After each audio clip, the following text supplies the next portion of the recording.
you have the highest house of the land, just as you had the Palace of Babylon. And that night, when that happened all across America, that night, the White House was lit up in the colors of the rainbow to celebrate the destruction of the biblical definition of marriage. That is a third act of desecration. What we've just found out about, in the Bible, it talks about child sacrifice. Well, what we are doing here in America is worse than child sacrifice. Why do I say worse? They take the child in ancient times and throw it in the fire to a false god. Well, we have that same false god in America. You know what his name is? The god of convenience, the god of self. We don't want to be inconvenienced with a child. We're taking these babies that we know feel pain late term and harvesting the body parts. That has to be such a stench in God's eyes. Globalist U.S., CIA, and NATO seeks to usurp a pro-Russian government in Ukraine and replace it with an Islamic sympathizing left-wing fascist government right on its southern border that seeks to destabilize and destroy Russia and bring it into a godless, perverted, new world order. There will be no U.S. globalist-sponsored fake Russia spring for the final Christian enclave on Earth as long as Vladimir Putin is president. So long live America, long live Russia, and according to Acts 17:26, long live the God-ordained, inalienable nation-states of the world. And the family is the cornerstone, has been the cornerstone of this country. But right now, because of this disintegration of the American family, 70% of the children living in American homes right now are not living with their birth parents, with both birth parents. We have a situation in our country where the family has been replaced by governmental support, and the authority of the father in the home is a thing of mockery. And we are paying an awesome price where our young people are drifting into drugs, where anarchy is sweeping the nation, because a child that's left to its own way will bring to its father shame.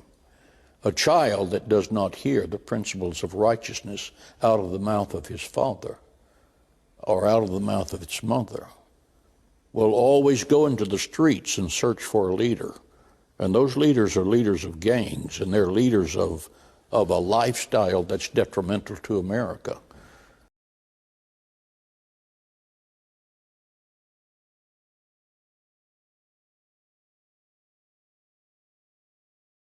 Call your mom, call your dad. If you're lucky enough to have a parent or two alive on this planet, call them.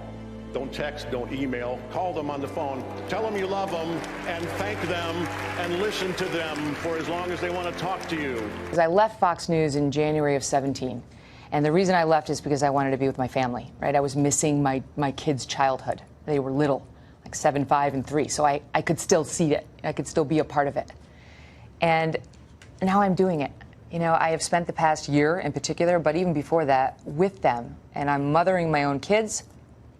And there's no substitute for that. You know, I lost my dad when I was 15 years old. And so I know on an inherent basis, you don't get a do-over. I used to say that I have three pillars in my life, which is my mom, my dad, and my sister. And without them, there's no me. I really respect young men who get married and have children. I think that is the toughest and most noble job that a man can have on planet Earth, especially in times that are so questionable, especially with the fears raging through America today about the socialism that is hanging in the air like a lead balloon, because we understand that the arc of civilization requires propagation. And the fact of the matter is a lot of white men are afraid to have children. They become total punks and cowards.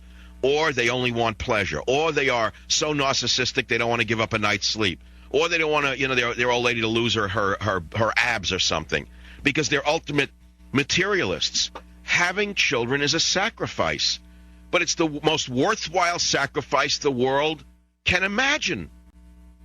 There are certain things in life that transmute dollar value, like children, like having children, like raising children, and seeing the next generation emerge. Consider, for example, that the philosopher historians Will and Ariel Durant called the family the nucleus of civilization.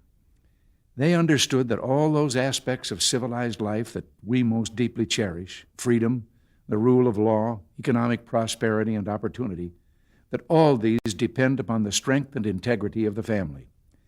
If you think about it, you will see that it's in the family that we must all learn the fundamental lesson of life: right and wrong, respect for others, self-discipline, the importance of knowledge, and, yes, a sense of our own self-worth. All of our lives, it's the love of our families that sustains us when times are hard. And it is, perhaps above all, to provide for our children that we work and save. Some have suggested that in today's world, the family has somehow become less important. Well, I can't help thinking just the opposite. That when so much around us is whispering the little lie that we should live only for the moment and ourselves, it's more important than ever for our families to affirm an older and more lasting set of values. Yet, for all that, in recent decades, the American family has come under virtual attack. It has lost authority to government rule writers. It has seen its central role in the education of young people narrowed and distorted, and it's been forced to turn over to big government far too many of its own resources in the form of taxation. Even so, the family today remains the fundamental unit of American life.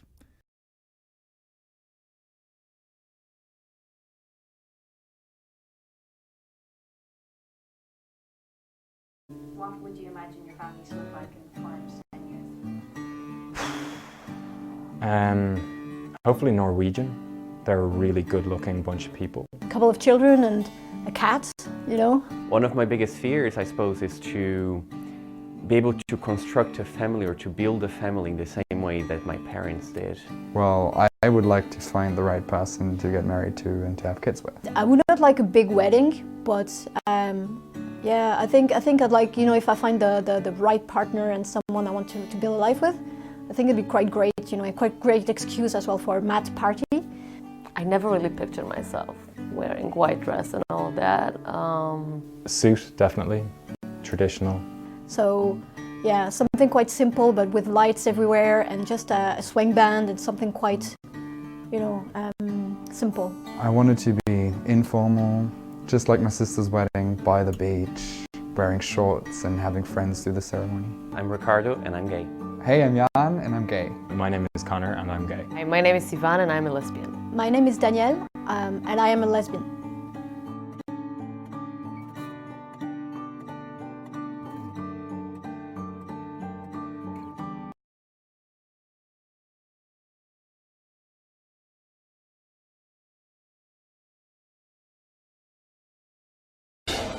Like most advanced countries, Hungary struggles with a declining birth rate.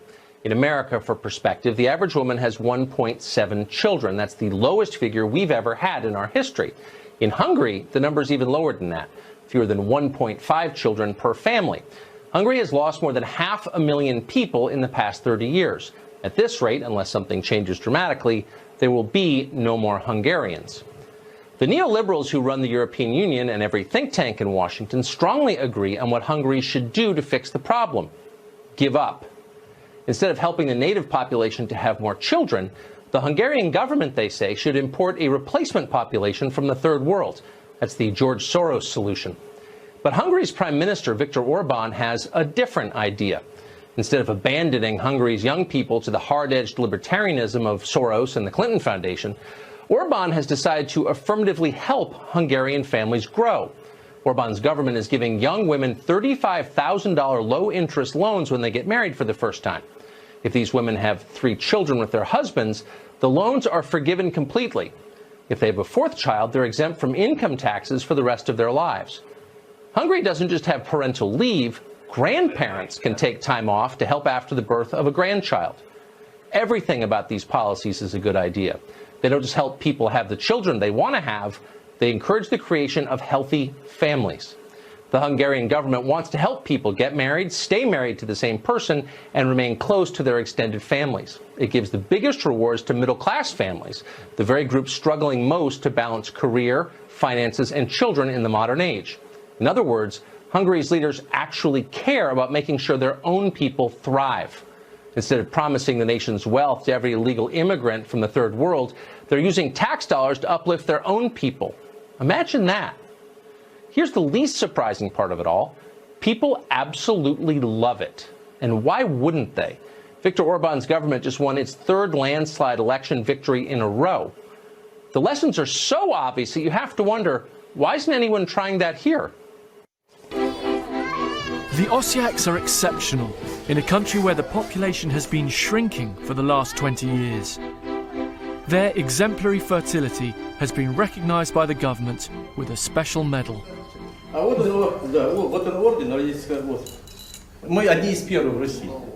To be eligible for the Order of Parental Glory, you must have 7 or more children and be morally upstanding. The Ossiaks tick all the boxes. Oh, she's coming out with hers. Международный. Поздравляю.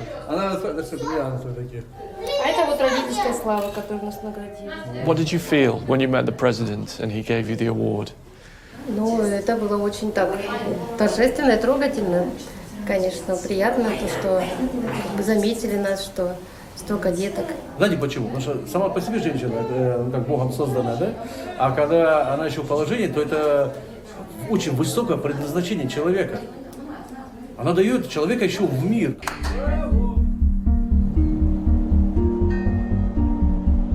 There's another side to the resurgence of the Orthodox Church.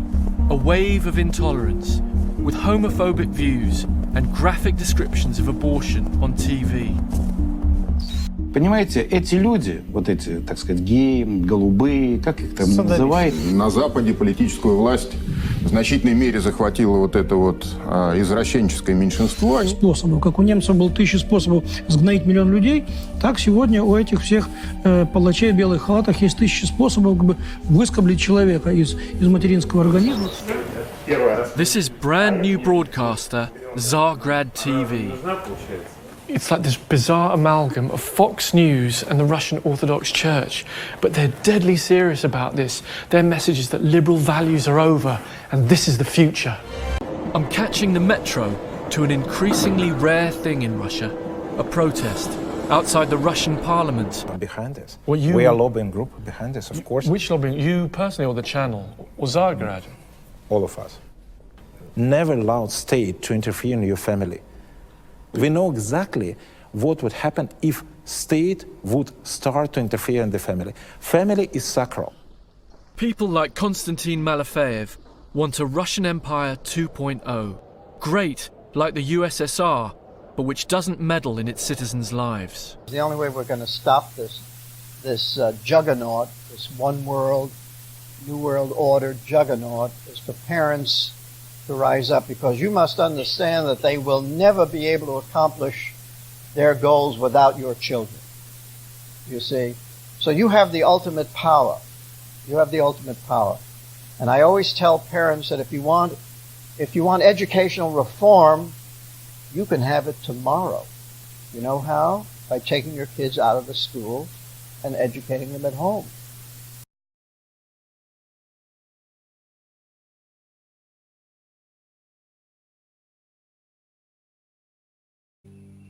I had 4 sons.